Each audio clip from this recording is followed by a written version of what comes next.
Assalamualaikum warahmatullahi wabarakatuh. Hai anak-anak soleh dan soleha. Bagaimana kabarnya hari ini anak-anak? Alhamdulillah. Semuanya hadir untuk perkelasan kita hari ini? Alhamdulillah semua hadir. Berarti anak-anak dalam keadaan sehat walafiat ya. Terima kasih Bu ucapkan karena anak-anak sudah hadir di kelas Ibu pada hari ini. Bagaimana kabarnya ayah dan bunda di rumah sayang? Alhamdulillah ya. Semoga kita semua tetap dalam keadaan sehat walafiat. Amin ya robbal alamin. Anak-anak, hari ini kita akan belajar tentang dongeng. Ayo, siapa di sini yang sudah tahu dongeng? Wah, banyak sekali yang sudah tahu dongeng. Nah, ayah dan bunda tentunya sudah pernah dan mungkin sampai saat ini masih suka membacakan kamu dongeng. Misalnya ketika kamu mau tidur, ketika kamu diajarkan untuk membaca. Nah, biasanya ayah dan bunda ataupun ibu guru akan menggunakan dongeng sebagai media. Nah, kalian tahu tidak dongeng itu apa? Nah, baik. Jadi, dongeng adalah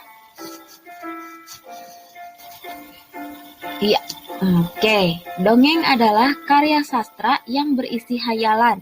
Artinya tidak benar-benar terjadi. Dongeng dapat berupa tulisan maupun lisan.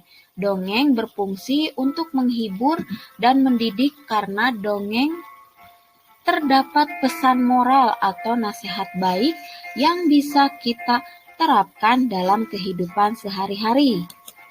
Nah, dongeng itu terbagi atau dongeng itu ada beberapa jenis anak-anak. Nah, ada mite, ada legenda, ada sage, ada fabel, dan parabel.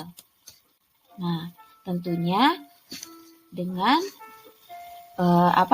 dengan jenis yang berbeda tentu beda juga nih apa yang diceritakan, apa isi dongengnya itu beda-beda ya. Seperti yang pertama adalah jenis mite. Mite adalah dongeng yang menceritakan hal-hal gaib seperti cerita dewa-dewi dan peri. Iya, boleh. Ya, boleh. Ya, seperti itu betul. Nah, contohnya dongeng Jaka Tarub dan 7 Bidadari. Ayo, ada yang tahu lagi? Coba apa? Oh, iya, boleh. Boleh itu juga. Ya. Nah, kemudian yang kedua adalah legenda. Legenda adalah dongeng yang menceritakan suatu peristiwa mengenai asal usul suatu benda atau tempat. Contohnya, kalian tahu Gunung Tangkuban Perahu? Ya, siapa yang sudah tahu dongengnya? Nah, betul sekali. Nah, asal mula Tangkuban Perahu itu termasuk ke dalam legenda. Nah, tahu ya? Jadi, masuk ke dalam legenda. Nah, kemudian jenis yang ketiga adalah sage. Ada yang tahu? Nah, kalau ibu sudah menjelaskan pasti tahu. Oh, yang ini nih, ini bentuknya ini. Nah, sage adalah dongeng tentang kepahlawanan, keperkasaan, dan kesaktian. Contohnya Lutung Kasarung. Nah, tahu kan kalau Lutung Kasarung itu tersohor dengan apa? Iya, betul sekali. Hebat. Terus apa lagi? Suka? Iya, suka menolong. Nah, itu termasuk sage. Kemudian yang keempat adalah fabel. Nah, fabel ini sering banget kalian mungkin dari sejak TK juga kalian atau dari sejak kecil sudah sering nih dibacain dongeng oleh ayah dan bunda tentang fabel. Nah, sekarang sudah tahu ya, fabel adalah dongeng binatang. Ih, betul sekali si kancil, iya. Nah, dongeng binatang adalah sebuah cerita pendek yang menjadikan binatang sebagai tokoh dan memiliki karakter serta sifat manusia. Fabel adalah cerita fiksi yang tidak berdasarkan kisah nyata. Nah, seperti tadi yang dibilang, katanya Bu, si kancil. Iya, si kancil itu termasuk fabel karena dalam cerita si kancil itu mencerita binatang. Kancil itu kan binatang, tapi dia cerdas, cerdik. Biasanya yang cerdas itu yang pintar apa? Betul sekali, manusia. Nah, kemudian kita ke jenis yang kelima, parabel.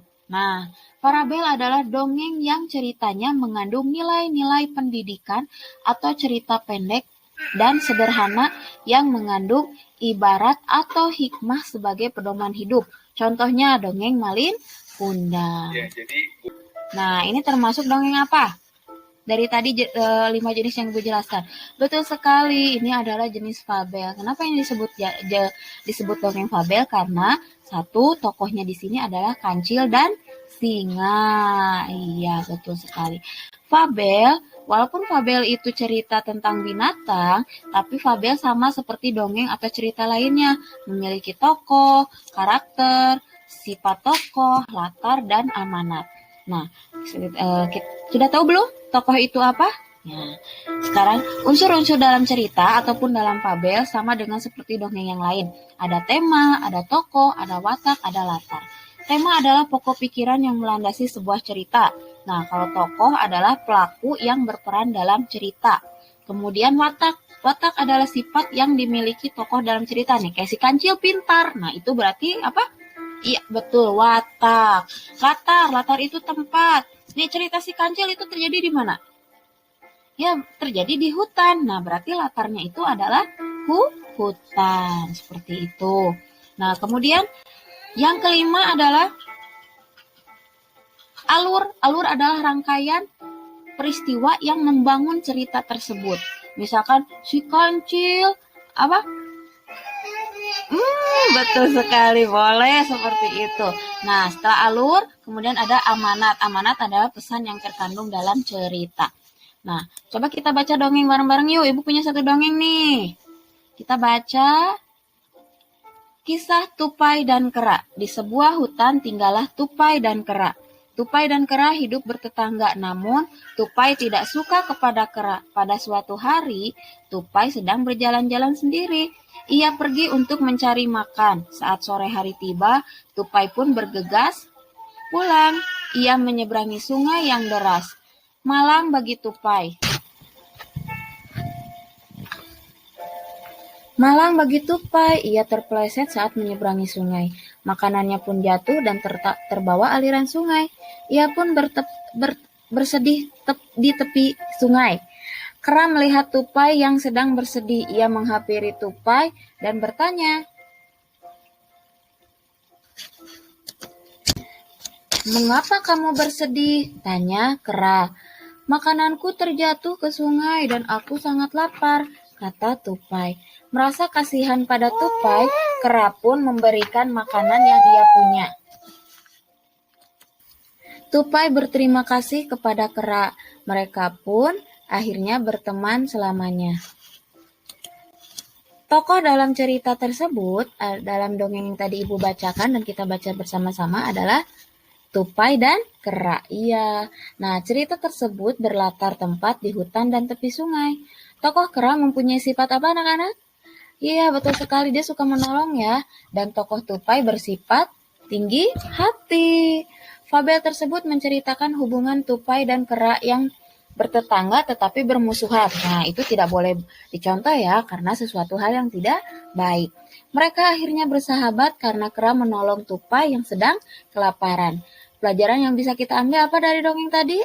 Ya, betul sekali. Kita harus berbuat baik kepada siapapun. Nah, kalian sudah mengerti ya tokohnya bagaimana, alurnya seperti apa, latarnya apa, watak dari tokoh itu seperti apa. Nah, kalau Ibu lihat tadi sudah banyak yang menjawab, berarti sudah mengerti nih. Nah, kalau begitu kita coba latihan ya. Di buku siswa tema 7 subtema 1 halaman 17. Coba di situ ada dongeng kecerdikan menumbuhkan kebaikan. Nah, coba kamu baca dulu, boleh bersama-sama. Nah, kamu sebutkan nanti Ibu kalian tulis ya. Tokohnya siapa nih? Di dongeng itu tokohnya siapa? Latarnya di mana? Tempat kejadiannya di mana? Nanti Ibu kasih 5 soal. Nah, kemudian kalau sudah kalian baca, nah nanti kerjakan.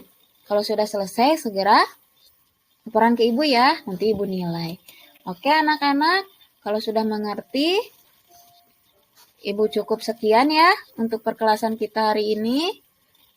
Untuk Ibu menyampaikan materi tentang dongeng. Ibu tunggu.